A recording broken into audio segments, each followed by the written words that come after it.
My name is Dom Price from Atlassian, and I'm Atlassian's word futurist.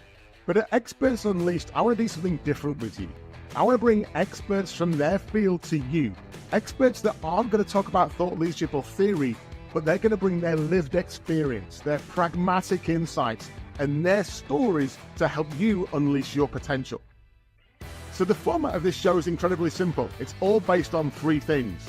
Every single session we do with an expert and Experts Unleashed, we're going to have three chapters, three core things that they are famous for, where we go through the theory, we go through the practice, and we get them to share one insight that you can try. So listen in for the three chapters. Welcome to our next episode of Experts Unleashed, the show you know that takes traditional thought leadership, throws it out the window, maybe not that one, gets rid of it, and instead we replace that traditional thought leadership with experts in their field to tell their story. Accomplished leaders, accomplished humans that we bring to you to inspire you to work better, to work differently. I'm just going to start out by acknowledging the traditional custodians of the land I join you on today. I'm in Sydney, the home of the Gadigal people of the Eora Nation. Pay my respects to their elders past and present. This beautiful country that I get to call Australia, and the city that I get to live in called Sydney. Now, today's guest is a good one. Now, I kind of don't know where this is going to go because we've got some little leaders here, but the signals are interesting. So I've seen this guest a few times on stage. I've actually worked a lot with some of her predecessors. A chap by the name of Jason, a lady by the name of Miley, a chap by the name of Corinne. There's a whole lot of her predecessors that I've got to work with, and I've been following this human for a while. This person is, I think before anything, like a mum and a parent to three children. I know of mixed ages, so we'll come on to that. Someone who has a background and experience in finance as a recovering chartered accountant.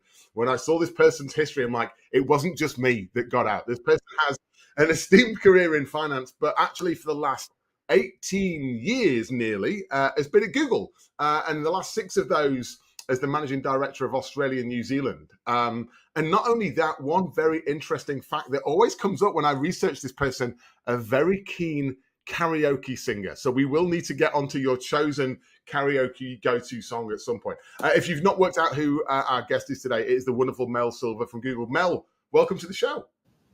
Thank you so much for that lovely introduction, Dom, and it's really awesome to be here. We're going to have a fun conversation today. Now, before we get onto your 3 topics, and those alone, we could get a psychologist to unpack. But before we get into those, we always start the show with a My User Manual. The idea that you buy a TV, it comes with a user manual. You buy a stereo user manual. You hire a human, no bloody user manual, right? So we make assumptions and we make guesses. So when I sent my user manual over to you, which section stood out to you? And tell us a little bit of a story about why you picked that section and how you'd answer it. Well, it's a great question, actually, because when I had a look at it, and I also, I know what you try and do in this chat, Dom, which is no kind of frameworks and thought leadership-y type things. And of course, when you say the word unfiltered, and I think about probably the way most people would describe me is unfiltered. I love that. So, yeah. And so it really resonated with me. And I think that, when you do take some time to reflect, you realize, the sort of developmental leaps that you've had, and, they're learning journeys for me and, hopefully for the people who are going to watch your show today. And so I thought I would come on and share some of those big leaps.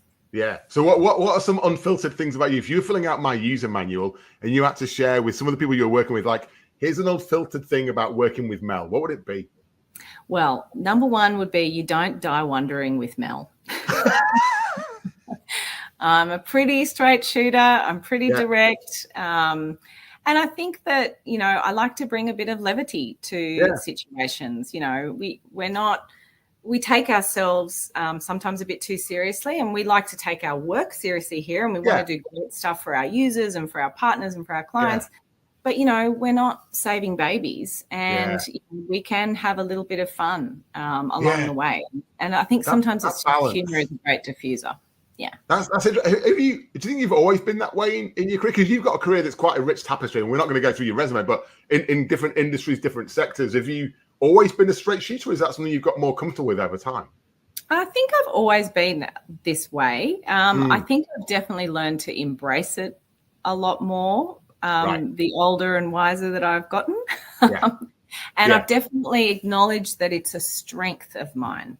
Yes. as I've gotten a lot older and wiser as well. Yeah. So that resonates. I think I probably spent a while apologizing for my style and then going, well, it is who I am.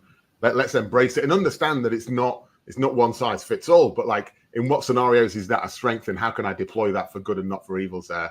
A good part of that learning experience. Yeah. And look, and I think the culture and the environment that you're in is also a huge part of that, right? Because, you know, in, say, more traditional financial services companies, that can be anything from too much to too passionate to to everything. And I think when I joined Google, there was like, it felt like I was, you know, finally in the just right phase. It was a place that appreciated it and that where you could see things move forward because of it. So that makes sense, right? So you've always had that as a core tacit skill style, like default, but you've deployed it differently and then you find your home, right? You get to the environment where you feel most at home and you deploy it probably more unfiltered, right? It's funny, I got years ago feedback from a senior leader. He nicknamed me the Cyclone because of the amount of change I was driving.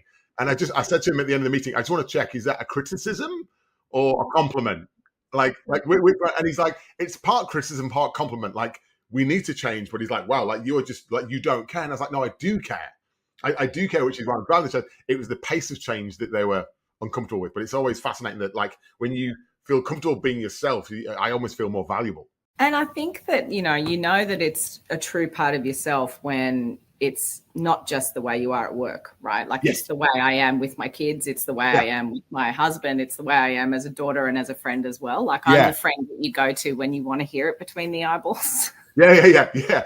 I know when someone's coming to me for advice, they're not coming to me for a hug. Very rarely. Correct. Yes, I don't want to just like. Yeah, do you want the advice or do you want my arms around you? Because I'm going to default to one and not the other. But it's always good to know. I love that unfiltered things about you. Thank you for sharing those, Mel. Now your 3 topics. When you sent these through, I was like, there was some mystique in these. So I'll just talk about all 3 and then we'll start with the first one. The first one you put was instinct versus inner critic. I mean, I read that and I felt like, and it was a much needed therapy session. I alternate between those way too often. The second one, reclaim the membrane. I was like, first of all, I thought it was a Cypress Hill song. I'm showing my age there. The idea it's a of nod. Like, it's a nod to the Cypress Hill. Nod to the, is it 80s or 90s? 90s, early 90s. Yeah, no, we're fine. That era. The idea of impact versus busy. This is something I've been challenging senior leaders with for ages, like busy work and productivity versus outcomes and impact. So I love that one. And then the last one, which is really intriguing, Aussie Legends Curiosity Tour, the idea of growth and development. So I can't wait to get onto that one. I've no idea where that's going. But let's start with instinct over inner critic. Talk to us, like, why did you pick that and what does it mean to you? Yeah, so I chose that one because I think when I look back at some of the big unlocks in my own brain, right? The unlocks that have really kind of accelerated me forward. This is one that I know I grappled with for a really long time and that I have to work on every single day. Yeah, and it doesn't go away, does it? You can quieten it down, but it's still there. Yeah, exactly. And I think that, you know, if I was to think about it in the early parts of my career, I would always misread that inner critic for my instinct. And so, because it can work in the reverse, right? Some people might think that, you know, it's an inner critic, but I think I always assumed that was my instinct, and so I should go with it. And then I started to realize that it wasn't really working for me, and that I was becoming maybe a little bit risk averse, or I was overthinking stuff a lot. And then when I kind of had that moment where I was changing jobs and I was really evaluating what I want to do with the next kind of chapter in my career, I realized that I was talking myself down quite a lot. But if I thought about what had made me successful up until now, it was the fact that I had taken lots of risks and I had just been really open to doing lots of different things and accumulating lots of different kind of skills. And so, you know, it's something that I work on with my coach quite a lot. And I grapple with this, but I know my instinct is good, and I want to be that person who trusts their instinct. And I think especially maybe for women, like it's this thing, a women's instinct, and and when you get that sniff. Yeah. Like you lot have a spidey sense. Like you have a heads up on all men because you've got more senses than us. Like you're better at that stuff. But it's fascinating that whilst I think naturally better at that stuff, the voice in the head talks you down a few notches. And there's probably a whole lot of, like, not a male-female thing, but there's a whole lot of guys I know who are like, I'm amazing. And you're like, you're not, but you're just ignoring your inner voice. And they get more opportunities because of that. Exactly. And so it can work for you or it can work against you.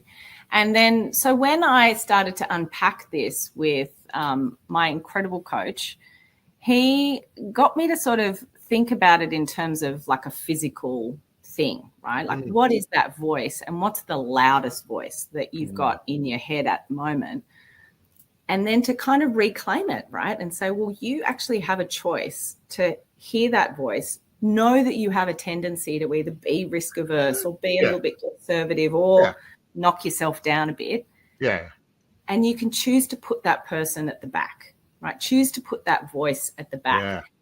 And Dom, it was like a light bulb went off in my brain and I just went, okay, so now that I'm aware of it, it's kind of that cognitive behavior type of thing, right? But as long as I'm aware of it, I can really harness that to be amazing, right?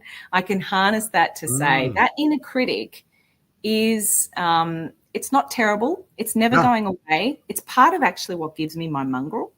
I was going to say it's not this. This is why I'm always fascinated. When I saw that topic, I'm like, you don't want to turn that off because it can work as a superpower. It gives you the elbows to barge through a few rooms and to get the stuff you want. It gives you the unfiltered that makes you the person other people come to for advice and stuff. So you want to keep it, but you don't want the negative parts of it to sort of downplay and actually turning you into mediocrity when you can achieve awesome. Yes. So me at my worst is when I mistake that inner critic for my instinct. Yeah. Right. And me at my best is when I go, this is my instinct, go for it, all hard. And if there's that voice that comes in and says, maybe you shouldn't, just go, the worst that can happen, like get it done. And it's just how do you differentiate? Have you learned to? Because I think I'm just imagining like every leader when they watch this is going to be like, okay, so she's me. I think every single person I know, there's the odd obnoxious non-self-awareness person, but we'll park those. They're not watching because they already know the answer. But everyone else who's like who dances with this all the time of going, a little bit of that self-doubt projects me and makes me brave and bold and go after things. But I want to trust my instinct. Like if it's the same voice that you're hearing, how do you differentiate? Yeah, it's a great question. And I think I can only share the way that I managed to get to the bottom of it. And it's by really exploring what's driving that inner critic. Yeah. Right. And pretty much the short answer is anything that you can attribute to why that inner critic exists and what the traits of that inner critic are for you, the rest is instinct.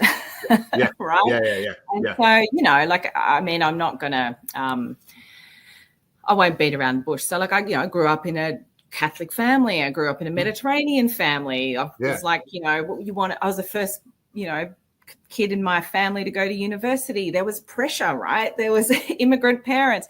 You grow up in that environment of always wanting to do well, always wanting to be a perfectionist, never really good enough, not, know. And so when I understood that, I could really go, well, that's the good parts of that is that it gives you drive. The good parts of it gives you the mongrel. So you don't always want to get rid of it. But then there is that part that says maybe don't take that chance because you might fail.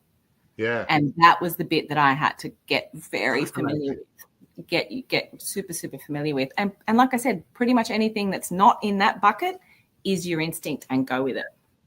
And it's fascinating because I think your instinct, and I've tried to unpack this with a whole lot of people, is also all your accumulated experiences, just through a slightly different lens, right? Yeah. So the same stimulus we could look at and go, why not? Sod it, opportunity, I'm going to go and do it. And in the wrong time zone, you look at that same opportunity, you go, I can't. There's no point. I'll fail. It's not for me. And you back away. Like exactly. The stimulus hasn't changed. It's your response to it, which is, I think, fascinating. And again, with your lived experience, right? Different fields, different background. Like you've got quite a rich tapestry of a career. Do you find like, is there any correlation between hearing more of the inner critic when you're going through changes? Because you've gone through some quite fundamental shifts, right? Sideways. I love your story about like sideways moves where you've gone for career transitions that weren't promotions, but they were to give you a breadth of experience to then conquer the next mountain. Like with each of those changes, do you find that the instinct and inner critic sort of get louder? Yes, slightly, but I think that's happened. I think that probably would have happened to me anyway, just as I kind of got older. I think when you're younger, you don't necessarily have as much consequence when you make sort of those decisions, right? And so I look at the first 20 years of my career and go, oh my gosh, like I never did the research. I never, if someone came and tapped me on the shoulder and said, hey, you want to come and do this? I'd be like, yeah, okay, I'll give that. Yeah. My early career could be nicknamed Dice Roll. Because what it looks like, there's a logic. I just rolled dice and went, yeah, I'll give that a try. And I was swinging from vine to vine. And look, and it looks fine. I don't like using the word lucky. I wasn't lucky. I worked really hard and I did really well, right? So I swapped the word lucky. I swapped the word lucky for fortunate. Because fortune is for me, I know it's connotation, a different word. Like I didn't buy a lottery ticket and win millions. I've worked hard at the things I've done. And I've been fortunate with how some of them have evolved and turned out, but it's always through hard work. I didn't magically land on my feet and just appear one day. Like there's been a lot of graft behind the scenes. I think it's fascinating. I could imagine a lot of people would look at your career at where you've landed and not give you the credit for the work that you've done to get there.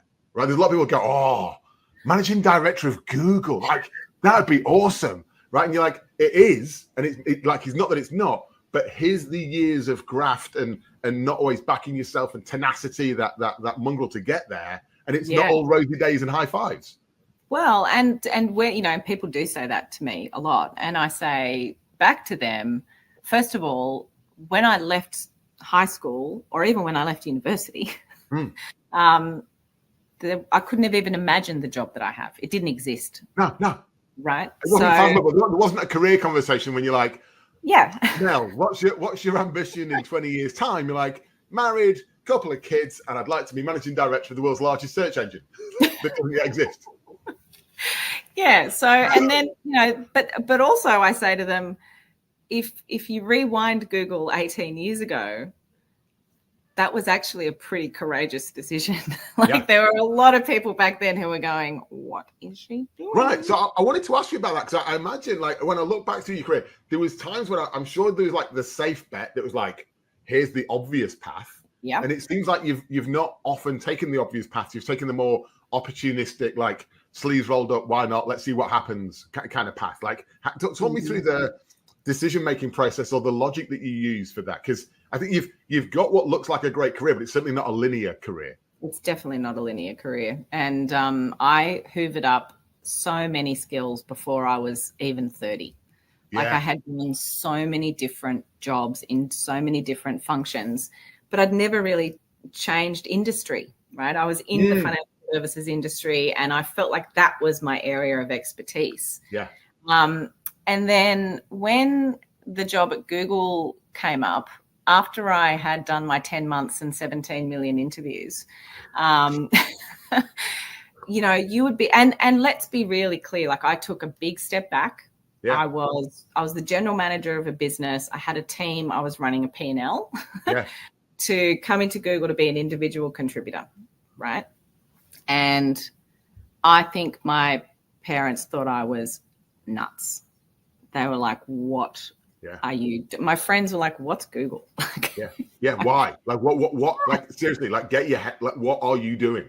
Yes, exactly. And so for me, it was, hey, I think this is a good time in my career to leverage my strengths. Like I had pretty good experience in digital and marketing and product. And that was kind of where I wanted to hone the next phase. But let's get out of the industry a little bit and see what happens, right? And so, it's always good in hindsight to say that you looked back and you were very calculated about these things. But it was one of those companies that you could see. I was a client of Google's.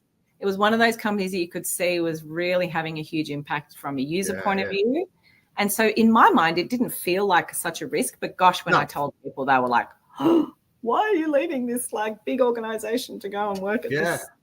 So effectively. on those quite bold transitions, that they seem like ones where you really need to be aware of the inner critic that says you can't, you shouldn't, this is bad, this is risky, and be more aware of the instinct, like the signals you said, like I've dealt with them as a client. This feels like a growing industry. Like, why not? Like, I'll give it a stab and see what happens.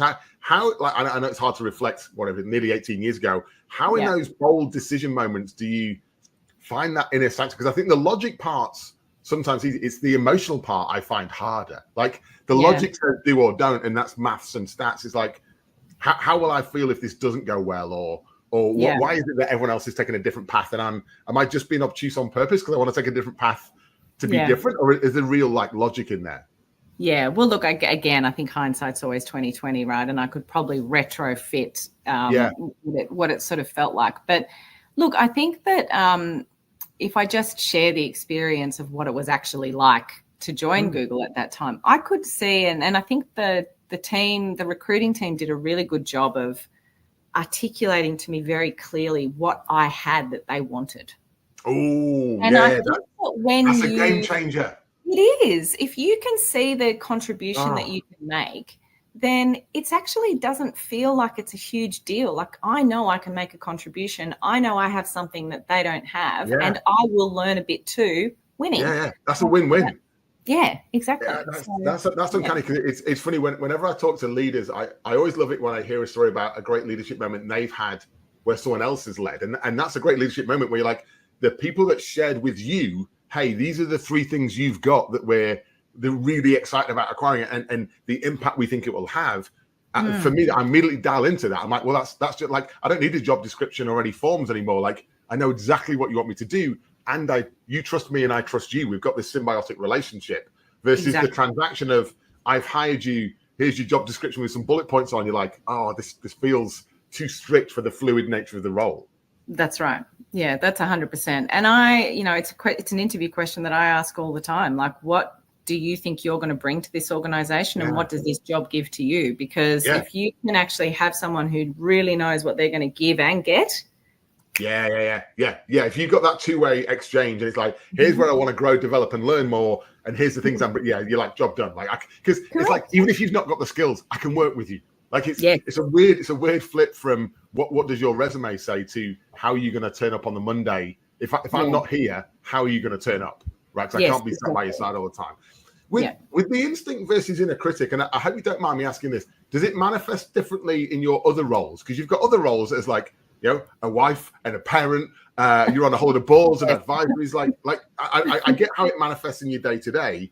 How do you, because you are a straight shooter, you are like the version of you. There's not a home version of Mel and a work version. And how does instinct and inner critic play out in the other roles that you have? Yeah, it's such a great question, because I think definitely in the mum role it does.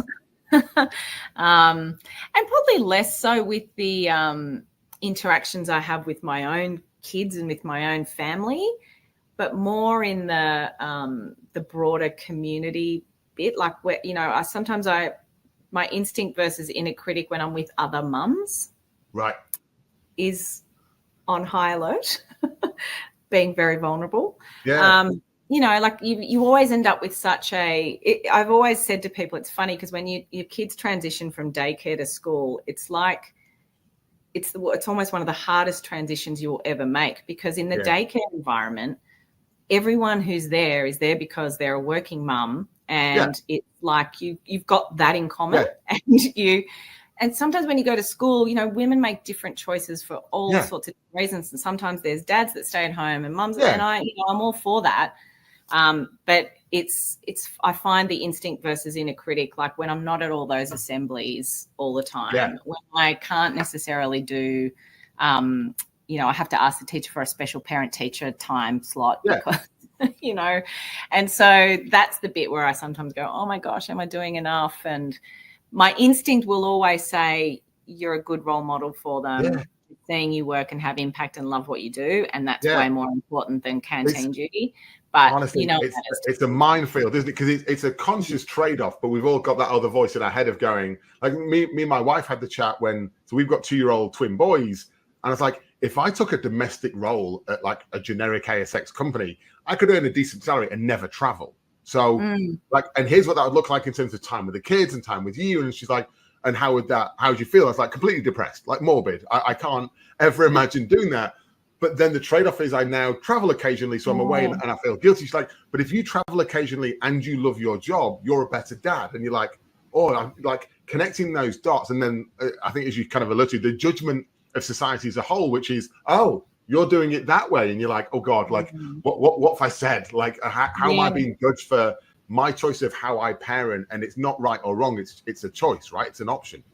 Yeah, that's right. And, and look, I think we've made great strides in gender equality, but gosh, we're still not there yet. And when I grew up, my dad used to travel a lot, and he used to be gone for months at a time.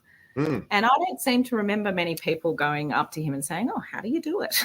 No, also like quite the opposite. Yeah, I was on a panel recently where a guy shared that about how he traveled a lot, and he was kind of applauded for putting a roof over his children's head. And then there's a female founder there who told quite a similar story, but was way more apologetic. And you could see the arms folding. I'm like, no, people, that was the exact same story. You've just gender stereotyped that she should be at home and it's okay for him not to be. And that's not, it's 2024, folks. It's not cool anymore. Yeah, exactly. So we've still got a long way to go. But I'd be not telling you the full truth if I didn't say that instinct versus inner critic is still something. And like I said to you, I grapple with it every single day. I have to work on it every single day. Yeah, and like I say, tease out the positives and just sort of not mute, but sort of quieten down the negatives. Do you find that there's is there an added expectation on you as female, senior leader, tech, like you say, immigrant? Is there an expectation on you to be representative of so many sort of intersections of people, as well as doing all like the actual jobs that you have? I don't feel that, and I don't carry that. So no, I do think I lean into supporting underrepresented groups, though. Like I have an affinity to lean into groups that might not feel like they have a voice, and to bring some sort of gravity to that. Yeah, but that's a positive. Yeah, that's not a weight. That's a pay it forward, right? Which is a different. It's a contribution. Yes, correct. Yeah. Seeing the stimulus and responding in positivity. Okay, I love that one. I think there's a whole lot of people that when they're watching this will be like, okay, instinct versus inner critic, need to work on that one and accept. I think that the most honest thing you showed that is never solved, right? There's not a day when you're like, done with that now. Like you don't cross it out or put a tick through it. It's how you balance that and understand the different different stimuluses there. I love that. Thank you for sharing that one. So let's go on to reclaim the membrane, right? A bit of Cypress Hill inspiration and the idea of impact versus busy. These are like two of my favorite trigger words, or at least busy is one of my favorite trigger words right now, because I just see busyness on steroids across the world with a lot of the leaders I work with. Talk to us about reclaim the membrane. What does it mean? So reclaiming the membrane, again, something I have to work on every single day, but something that has, I think, completely changed my productivity and my level of focus over the last sort of 6 years. Look, Dom, you would relate to this. You work in a global kind of organization. You're based in the Asia Pacific region. So you are often the short straw. You are often the one who's getting up in the middle of the night. You're often the one who is, staying late. And when I took this job back in Sydney, because I was in Singapore for a couple of years before that, like after about 3 or 4 months, my calendar was, I was a slave to my calendar. Yeah. I would want to do things and want to think about the long term. And my assistant would say to me, well, we can get some time in 6 weeks' time. And I just freaked out. Anyway, coincided, Google had this leadership development program and they sent us all off, and it was so good. It was actually a group of women, only women. And we went off and we studied deeply this concept of getting into flow. Right? How much more effective you are and like all these things. And because we were this group of women, we sort of felt like we shared these experiences, right? Like you're waking up, usually I call it the terrorist wake up, like when you've got a child like right in your face. You're under siege. Mom!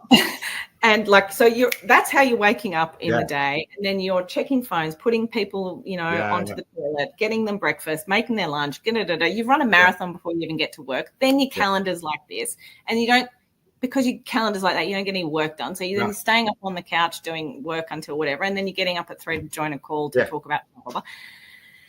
And so we could all relate to this concept of just not feeling in control. And so when I came back, I said to my assistant, I want to reclaim my time, and I'm going to put in a thinking day every 6 weeks. It's going to be not negotiable, right? Yeah. There will be no booking over that day. It is like just sacrosanct. And so she is amazing, and she did it. And it's something that for the last 6 years has been just a constant in my calendar. And gosh, it's evolved. For me, I can almost feel it like week 4 or 5 after my thinking day, I feel the pressure. Yeah. But that physical movement of your hands, like it feels like the walls are moving in, and all you're trying to do is push, but you can't push them out. And then you have that day, and it's like a reset. Yeah, but it's like the preparation for these days is so important, right? So I have like 3 topics usually that I want to tackle on a thinking day. Yeah. And I will prepare for them, right? So if there's data I need, or if there's input I need or whatever, I will capture all of that so that on that thinking day, I can just dedicate an hour and a half solid thinking, good tunes in the background, and just really focus. And so often like either a scoping document will pop out, a mind map will pop out, a list of burning questions will pop out, a list of 3 ideas will pop out. I think my team probably hate it because I come back from the thinking days like... No, it's fun. You're not alone. There's a few leaders that I've worked with that share similar stories, but it's fascinating how, first of all, they do the mindset shift. Like the senses say walls coming in, push walls out. The preparation being important is massively underestimated, because otherwise it's just a detox day. Like you're not off going doing yoga, Pilates, and doing some stretches. You're like, I want to do deep work, but to do that deep work on that day, here's the 5 things that need to happen to lead up to that. Like, therefore, it's now part of your rhythm and cadence, which a lot of people treat it as an abstract thing. You're like, no, it's part of the rhythm.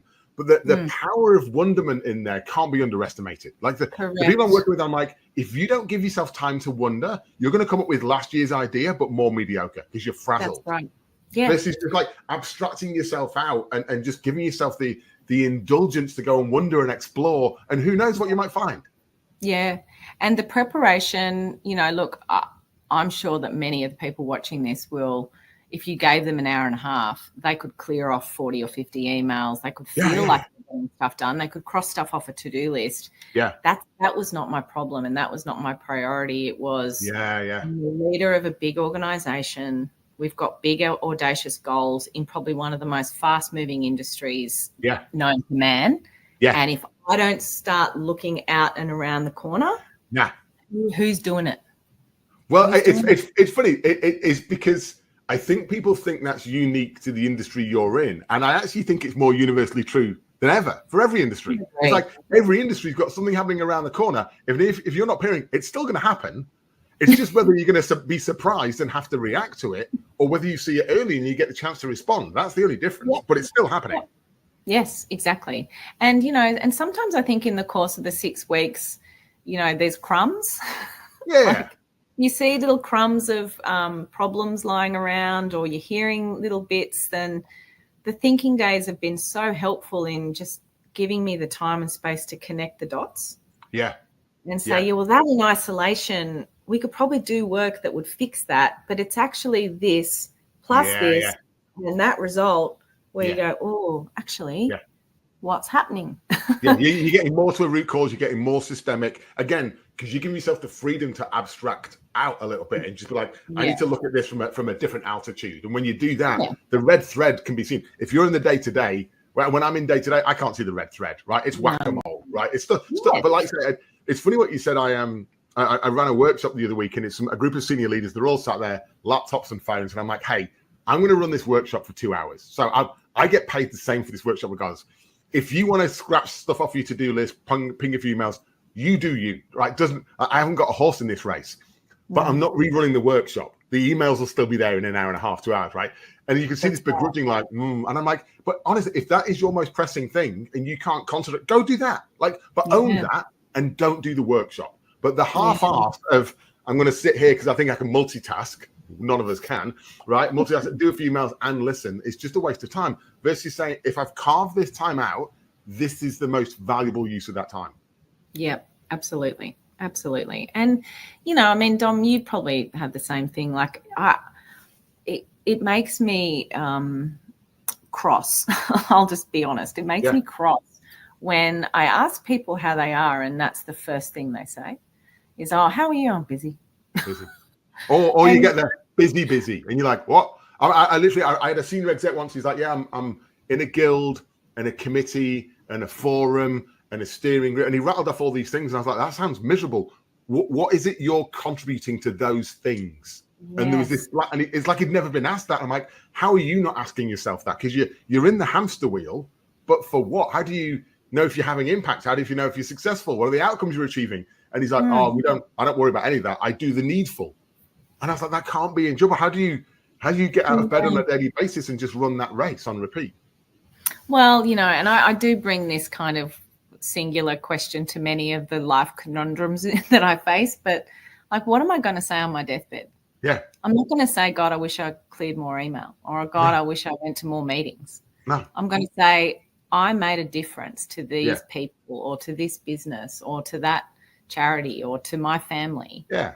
And so they're the things that you prioritize spending your time on, right? Like, I'm not saying don't ever reply to an email again. No. You know, it's balance. And when I decided to do the thinking days and to reclaim my membrane, it was way out of balance. Like, there was a lot of busy work and there was not a lot of impact work. Do you think it's had a notional impact on the rest of the 6 weeks? Like, if because you've now got that ritual every 6 weeks, has it changed what you do in the interim as well? Absolutely. And, you know, like I said, I think my team sometimes hate it because I come back with this like scoping talk, which could, and it has happened before, been like a complete U-turn of something that we set in stone 6 months ago. But, you know, because I've had the time to think about it and flow it and collect information, I'm not sitting there and just saying to them, hey, I think we should do a U-turn on this. I'm going, here's the data I looked at. Here is my hunches. Here is where I think the teams are feeling. Here's the from to. Here's the so it's funny. There's and you know, in our field, there's a lot of like pivot for the sake of pivot, which is normally we came up with a crap strategy and I've now picked another crap one to try. Versus here's an insight that I've gleaned because I've got some fresh data, and whilst we thought we're going that path, it now looks like we should course correct. And I've been talking for a while about the idea of learning velocity. So that the best leaders and the companies I'm working with right now have high learning velocity. They take the insight, they course correct, they roll something new out, and they test, right? And they've got a really tight learning loop. The worst organizations are like, I'm going to take the same insight you just got. I'm going to sit on it for 3 months. I'm going to write a paper. Then a business case is going to go to the committee and the subcommittee. And in a year's time, we'll make the change. World's moved on. Yeah, exactly. Fail fast, fail cheap. That's what we always say here at Google. And then tell as many people about it as possible. Like the storytelling aspect of that, I find quite important. Like, how do you get that story out there of, hey, here's the thing I tried, here's what worked, here's what didn't. Don't repeat my mistakes. Like, go and make your own, but please don't repeat mine. It doesn't seem like a good idea. Exactly. How do you, like, I don't need exact measures here, but like notionally, how do you measure your impact? I get a sense that a lot of what you're working on is finding fertile ground and planting seeds for future benefit. How do you go from, here's some things I did this week and I can't measure my business because the outcome of those things won't be for a while. How do you like breadcrumb that and remind yourself to come back? Yeah, it's a tough one because I think there are always going to be the hard metrics that you can track to see whether you're on, you know, the right path to achieving some of those quantifiable things. But a lot of the work that I would say feels like you're having an impact is a slow burn, right? And with those ones, you've just got to be willing to accept forward momentum as a sign of impact, right? You started with 0. You put energy behind something and now it's happening. And as long as it's still moving, we're in a good spot. So let's just keep on the push, keep on the hustle. Yeah. What support can I give you? Like some of the work that we do with the CSIRO is a great example of that, right? Like these are projects that are probably looking at almost research breakthroughs, right? Yeah. So you might not see anything in my lifetime. No. But it's good momentum. It's forward momentum. It's worth the bet and it's worth the hustle today to know that you were maybe the catalyst, a part of the team that was catalyzing that sort of first bit of work. I think there's a great challenge in there for any leader sort of listening or watching now to go, what are the things I'm doing? Because there's three things that you said in there that I think are really powerful. One was the word feels, like it feels like, because it's not, you can't point at the cure, the scientific research. There's no breakthrough, right? It's binary. Like there hasn't been a breakthrough yet, but the progress and then directional, not just busy progress, but is it in the direction we want? Those three things I think should be sufficient for going, let's continue versus very different criteria for let's finish. And I sense right now in the world of leadership, there's a lot of science around what does finishing look like, but not what are the things I want to continue to invest in because they're building momentum, it feels right, and it's going in the right direction, but I haven't got an outcome yet. And I'm okay with that. It's not going to happen immediately. Well, and I think you've got to kind of accept that in the field of like super high innovation, you can suffer death by 1,000 metrics, right? And so very misleading metrics as well. They're going to tell you what happened. Like a lot of the data tells you what happened, not what's going to happen. Yeah, exactly. And so, I think there's in certain projects, don't get me wrong, there are some that are like you can measure and manage within an inch of their life. And that's, how you think about things like productivity and effectiveness. But there are other things that are in the realm of innovation that you've just kind of plant the seed and let the water it every week or so and then let it go and let the experts do their thing, right? Yeah. And links very nicely to your first subject, right? Instinct, because the inner critic's going to be like, it's not working. Nothing's changed. It's not happening. You're like, nothing was meant to change in this time period. We're making progress in the right direction and it feels right.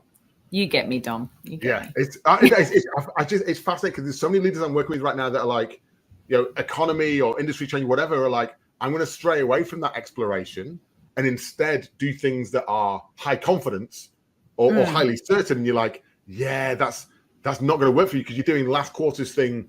You're trying to do it faster or better, but you've like, where's that incremental innovation? Where's the change? Where's the looking around the corner versus how do we do the old thing a little bit faster? And I get it. In different industries, it's hard, but that leadership lesson that you just shared of find that balance, like you carve out one day every 6 weeks and the time spent to prepare, but that's not a huge investment to go, let's just pause, come up for air and just do a sense check at the right altitude. Are we doing the right things? And if not, where are we going to course correct? And I think every business leader has the pre-permission to do that. Like they could all, that doesn't require a business case or sign off. I make it really blunt, right? If your manager or your boss or your board said to you, Dom, I need you to go to Singapore tomorrow for a whole day, you would get on a plane and you would go and the whole day would be gone. Yeah. And, so I don't see it as any different to that. That's like, again, you've got a thread in your head of this symbiotic transaction. It's like, here's the things I'm doing for you. And in reverse, here's the latitude you give me to do the things I know that are the important things to do. And we meet in the middle. Yes, correct. Yeah. Yeah. And look, I think when your calendar is that back to back, I think most people would be lying if they said they don't at least once or twice a day hear, see, observe something that makes them go, ooh. And when you're so busy that you don't even have the chance to follow it up or think about it or whatever. Yeah. Now, I'm not saying I'm like I've got the perfect safety net with this, but I know that I have the time to think about something. So if I write it down in my little book, I'm thinking about the prep, what are the things that I really want to focus on that day? At least it's got a better chance of getting captured than it did before, right? Yeah. No, I love that. I was very fortunate late last year. In fact, when I met you at South by Southwest in 2023, Fenella, who was running South by Southwest, was like, hey, I need you to do a talk, but you're not allowed to use any of your existing content. I was like, panicked. I was like, shit. Anyway, I went through, I'm a bit old school. I went through all my notebooks, my physical notebooks from all my client interactions. And I'm like, and I found a red thread. And the weird thing was, I remember as I wrote it down, it became amazingly obvious, immediately obvious. Like, of course, this is the red thread. And I'm like, how haven't I seen that before? And you've just explained to me why. I never gave myself the time just to come up and look at it and go, oh, hey, like when you put it there, you're like, oh, now I can see it. But when you're in the day-to-day, it was too noisy to ever see that. So I think there's benefit for all of us there. So we can reclaim our calendar, and also anyone who is letting their inbox determine what they do on the day, stop doing that, right? Like own your time, own your investment, and own the balance, right, of wonderment, of going sort of time horizon 3 versus the day-to-day stuff that you need to do. I love that. Third topic. Now this one, you piqued my interest on this one. Aussie Legends Curiosity Tour. Like, what is this?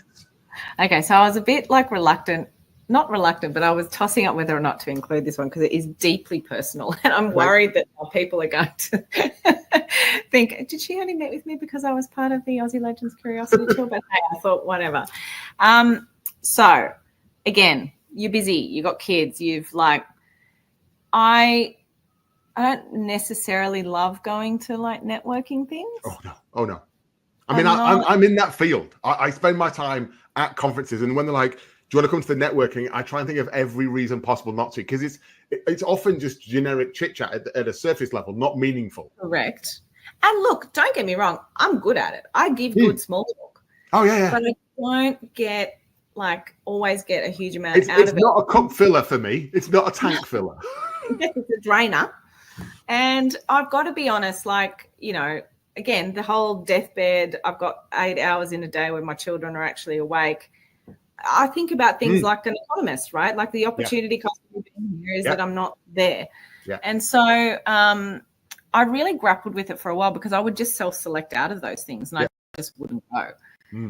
And then when I kind of got this role, I realized that there is a lot of events that you have to go to, and there's a lot of, so it became even more of a problem of expanding this network. And so I thought, well, what would be my way of doing that? Like if I could just design the way that I would do it, what would I do? And I thought to myself, well, I wouldn't just be subject to the people that I happen to bump into at an event, like who Kismet said that you and this person will be in the same room at the same event and blah, blah, blah. I want to have a really broad scope of people. And I'm much better in a one-on-one situation. So how would you design a networking program for that? Where you select the best people to talk to in a one-on-one high-fidelity environment. Correct. And so I invented the Aussie Legends Curiosity Tour, which, let's face it, is not a program. It's a list at the back of my notebook. And if I see interesting things or hear about interesting people, I just write their name down in the back of my book and I will just hit them up and be like, hi, so I'm Mel, I work at Google. I've seen this thing that you did and I'm really curious to get to know you. Can we have a coffee? And hence the Aussie Legends Curiosity Tour begins. Now, what I didn't expect was how much of a self-sustaining engine that this would be, because at the end of every Aussie Legends Curiosity Tour coffee, guess what?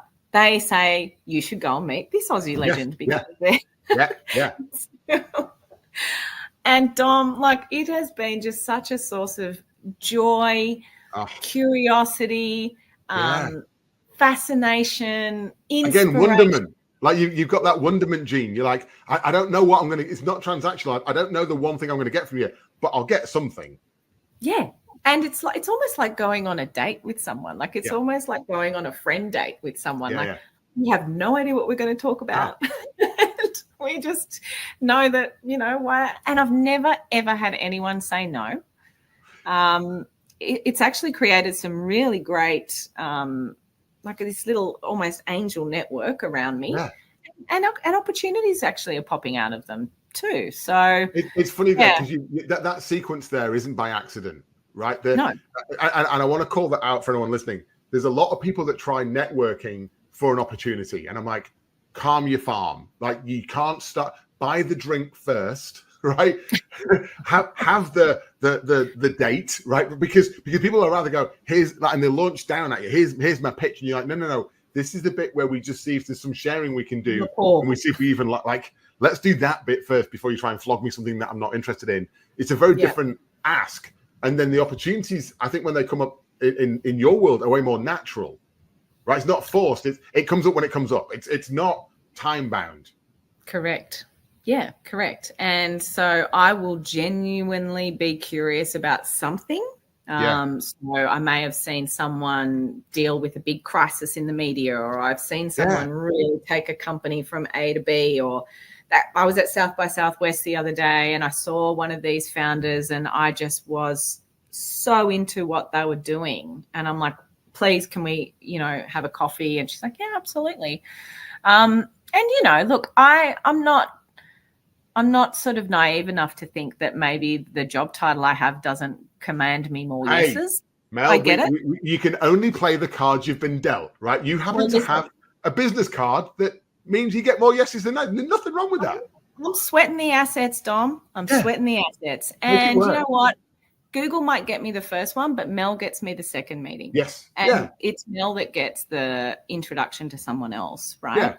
Yeah. And so I just have found it to be an incredible tool for networking and meeting great people and inspiration that kind of deletes all of the stuff about traditional networking that I don't like. I imagine this is I'm going to guess here that this is your learning and development. Like, instead of going on a course or a program, you've now got this curated network of people that you use as peers to bounce ideas off, share, learn, grow. Absolutely. And, hearing about how people have, taken their first step onto boards, or how they have sourced board opportunities, or how they have pivoted a business going through kind of transition and change. And the topics are so incredible. It's funny. There's a fascinating link there. I found a few years ago.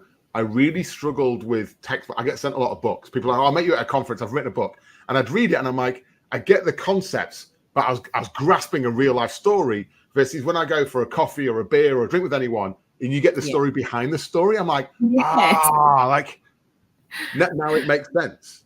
Yeah, because if you can't ask that and then what questions. If you can't just sit there and go, tell me more about that. Like, I'm crazy fascinated. So, exactly. This makes sense now. So I don't know if you realize, but you're appearing on my Aussie Legends Curiosity Tour. Because my format's the exact same, right? So I sat with my team January 24. I'd been talking about doing this for years and waiting for permission. Aww. No one was going to give me permission. And my team were like, why don't we just do it? So we picked 3 as a pilot. And I said, let's just go and ask the people that we're genuinely curious by. Let's not get anyone who's famous for being famous. Let's get people who are like, oh, I'd love to hear more about that. And so my entire list, I've had 0 people say no so far. And I thought a lot would say no, but we've had Dan Pink, Ben Crow, Genevieve Bell was amazing on AI, Dr. Gemma King. Like, we've got Patty McCord on. Like, we've got a whole host of people. And I'm like, I ping them and I'm like, here's the conversation. They're all people I've had a chat with anyway. But I'm like, if I can record that chat, does someone else get to learn from it? But it's fascinating that you had the same stimulus of going, the networking thing ain't working for me. It's busy work that's not paying a dividend. But I still have this craving for learning. Is there some way of reframing it and getting more value from it? So that's, I think we're kindred spirits there, because I've stopped doing L&D. I don't do learning and development. I have a group of people in random backgrounds and fields that I can go hang out with, and they blow my mind. And I don't always know how I'm going to use it. I'm like, I'll work that out later. I'll connect the dots another time, maybe on my 6-weekly sort of learning day. But day to day, I'm like, I'm just going to absorb it all, and at some point else, it'll make sense. I love that. And look, I mean, Ben Crow, I feel like I need to put him on the list, because put him on the list. I follow him on Instagram. I consume all of the things that every podcast he's ever been on. I'm like, oh my God, that man. Yeah. No, he's one of my several man crushes and lady crushes, but he's quite high on the man crush list. Mel, I could talk to you for hours and hours, and I'll grab you another time to cover even more topics. That's all we've got time for today, but as a thank you for your time, we're going to do a $500 donation to a charity of your choosing. Can you tell us about the charity you've chosen, please? So I have chosen support act. We didn't get to talk about my karaoke obsessions, Dom, but I'm a huge music fan, and you know, this is a charity that supports all of the people that make the music industry happen.